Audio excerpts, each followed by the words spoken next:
దేశానికో దేవుడు, రాష్ట్రానికో దేవుడు, ఊరికో దేవుడు, మతానికో దేవుడు అయితే లేడు.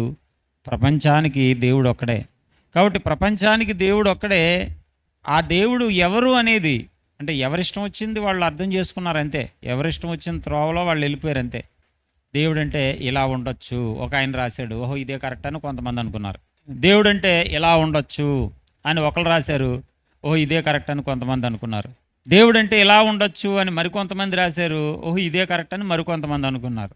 దేవుని పిల్లలారా, ఇందులో ఏది కరెక్టు అనేది మనకు తెలియాలి అంటే ఇక్కడ మనం గుడ్డిగా దేవుణ్ణి నమ్మకూడదు. అంటే గుడ్డిగా నమ్మడం అంటే ఏంటి?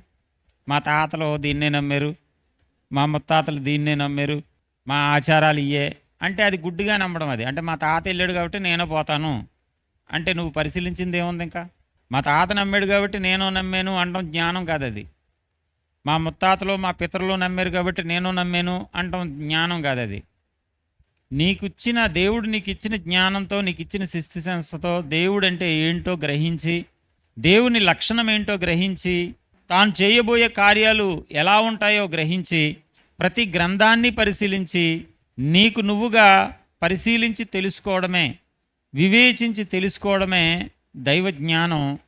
అలా వెతికినప్పుడు ఆయన దొరుకుతాడంట.